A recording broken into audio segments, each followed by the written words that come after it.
Hello बच्चों, let's see this question. Assertion कह रहा है कि aniline is more basic than dimethyl amine and reason कह रहा है कि lone pair of NH2 group is delocalised in aniline. और असर्शन रीजन के सही होने, एक्सप्लेनेशन होने के बेसिस पे जो चार कन्वेंशनल ऑप्शंस होते हैं बच्चों, वो हमारे पास चार अलग अलग ऑप्शंस में गिवन है। तो चलिए इस क्वेश्चन को सॉल्व करते हैं और सबसे पहले तो ये देखते हैं कि इस क्वेश्चन को सॉल्व करने के लिए हमारे पास कौन से की कॉन्सेप्ट की जानकारी होनी चाहिए। अब देखिए, ये जो सवाल है ये बेसिकली हमारे पास बेसिक स्ट्रेंथ का सवाल है।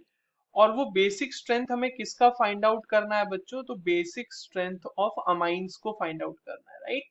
और जो दो अमाइंस जिन्हें हमें कंपेयर करना है यहाँ पे, वो दिया हुआ है एनिलीन, और दूसरा अमाइन दिया हुआ है हमारे पास डाइमिथाइल अमाइन। ठीक है, डाइमिथाइल अमाइन। अगर मैं एनिलीन की बात करूं बच्चों, तो वो बेंजीन रिंग के साथ जुड़े हुए एक NH2 को बताता है। और अगर मैं डाइमिथाइल अमाइन की बात करूं तो वहां पे NH होगा और इससे दो इस तरह से CH3 ग्रुप जुड़े हुए होंगे। ठीक है, अब इनके बेसिक स्ट्रेंथ किस तरह से, किसकी ज्यादा होगी नहीं होगी, वो हम अगले देखते हैं कि किस तरह से होगा। अब आप एक चीज सबसे पहले ये समझें कि बेसिक अगर हम स्ट्रेंथ की बात कर रहे हैं, ठीक है, किसी भी अगर हम अमाइन के बेसिक स्ट्रेंथ की बात कर रहे हैं, तो that is directly proportional to availability of lone pair. Availability of lone pair या फिर इलेक्ट्रॉन्स सिंपली कह सकते हैं कि लोन पेयर कितना अवेलेबल है या इलेक्ट्रॉन्स जो है वो कितने अवेलेबल है, क्योंकि डोनेशन के लिए वही चाहिए ना। प्रोटोनेशन, अगर उनका प्रोटोनेशन हो रहा है तो उनकी अवेलेबिलिटी मायने रखती है ना, कि अगर वो अवेलेबल ही नहीं है लोन पेयर बहुत अच्छे क्वांटिटी में, या उनकी डेंसिटी उतनी अच्छी नहीं है वहां पे, जिसको हम इलेक्ट्रॉन डेंसिटी भी कहते हैं, तो आप इसको directly proportional two electron density भी कह सकते हो। तो आप अगर ये चीज ऑब्जर्व करोगे तो आप बस इन चीजों पे बेसिक स्ट्रेंथ का अंदाजा लगा सकते हैं। अब आ जाते हैं हमारे पास जो दो गिवन है बेसिस उनको। एनिलीन की बात करते हैं सबसे पहले बच्चों। तो एनिलीन में अगर हम देखें तो जो लोन पेयर होता है NH2 ग्रुप के ऊपर, वो जो होता है डीलोकलाइज होता है रिंग में, जो कि हमारे पास रीजन स्टेटमेंट भी है।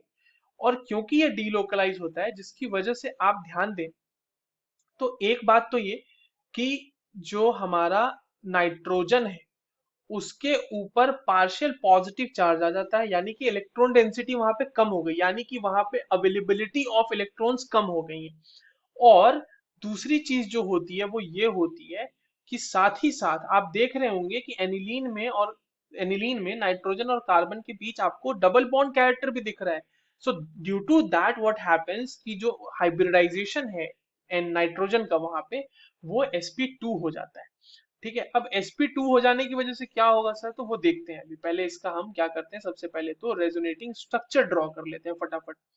तो ये तो हो गए इसके तीन रेजोनेटिंग स्ट्रक्चर। एक और रेजोनेटिंग स्ट्रक्चर जो बन जाएगा इस तरीके से, ठीक है।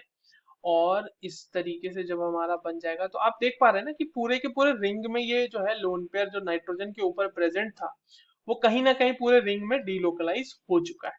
और ये इस तरीके से इस तरफ टूटेगा, and finally we will be getting our the resonating structure for aniline. तो ये हो गया। अब आप एक चीज ध्यान दें कि यहाँ पे मैंने आपको बताया ना कि इसका हाइब्रिडाइजेशन कितना हो चुका है नाइट्रोजन का, यहाँ पे sp2। ठीक है, sp2 से क्या होगा वो अभी हम देखते हैं जब हम दूसरा एग्जाम्पल देखेंगे। और दूसरा जो कंपाउंड हमारे पास गिवन है वो बच्चे दिया हुआ है NHCH3 that is dimethyl amine. अब एक बात देखें यहाँ पे कि यहाँ पे किसी तरह का कोई रेजोनेंस ऑब्जर्व नहीं हो रहा। ठीक है, यहाँ पे नो रेजोनेंस, पहली बात तो। उसके बाद जो दो CH3 ग्रुप है वो इलेक्ट्रॉन डोनेटिंग टेंडेंसी रखते हैं, प्लस आई इफेक्ट वाले हैं। तो उनकी वजह से क्या हो रहा होगा बच्चों, ये प्लस आई इफेक्ट अगर लगा रहा होगा तो इसकी वजह से तो इलेक्ट्रॉन डेंसिटी बढ़ रही होगी ना नाइट्रोजन के ऊपर। अवेलेबिलिटी ऑफ इलेक्ट्रॉन तो इंक्रीज हो रही होगी ना उसके ऊपर। अब क्या होगा कि नाइट्रोजन यहाँ पर sp3 हाइब्रिडाइज्ड है। नाइट्रोजन का हाइब्रिडाइजेशन बच्चों यहाँ पर क्या है, sp3 हाइब्रिडाइज्ड। अब आप समझिए इस बात को कि हाइब्रिडाइज्ड मैं बार बार क्यों बता रहा हूँ। sp2 में अगर हम बात करें तो यहाँ पर s कैरेक्टर जो होगा वो कितना होगा, s कैरेक्टर होगा 33.33% के आसपास।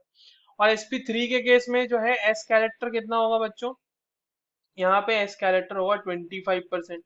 तो जहां एस कैरेक्टर ज्यादा, वहां इलेक्ट्रोनेगेटिविटी ज्यादा और उसके इलेक्ट्रॉन को डोनेट करने की टेंडेंसी कम, है ना। इलेक्ट्रोनेगेटिविटी तो टेंडेंसी टू होल्ड इलेक्ट्रॉन होती है ना। तो इसीलिए क्योंकि इसका एस कैरेक्टर भी ज्यादा है, इसके इलेक्ट्रॉन्स भी डीलोकलाइज्ड हैं, तो एनिलीन की बेसिक स्ट्रेंथ जो होगी वो डाइमिथाइल अमाइन से कम होगी। तो इसको हम ऐसा कर देंगे, एनिलीन और डाइमिथाइल अमाइन इधर हो जाएगा, डाइमिथाइल अमाइन, ठीक है। इसका बेसिक स्ट्रेंथ बहुत ही ज्यादा हो जाएगा इसके कंपेयर में। तो ये तो बात हो गई हमारी, और रीजन भी देख लिया हमने। तो आ जाते हैं ऑप्शंस के ऊपर। तो असर्शन कह रहा है कि एनिलीन इज मोर बेसिक, नहीं तो गलत हो गया ना, डाइमिथाइलमाइन था ज्यादा बेसिक और loan pair of NH2 is delocalised in the aniline, ये बात तो सही है। तो assertion is false whereas reason is true, which is given in the option number 4, which is the correct answer. I hope you understood this well. All the very best.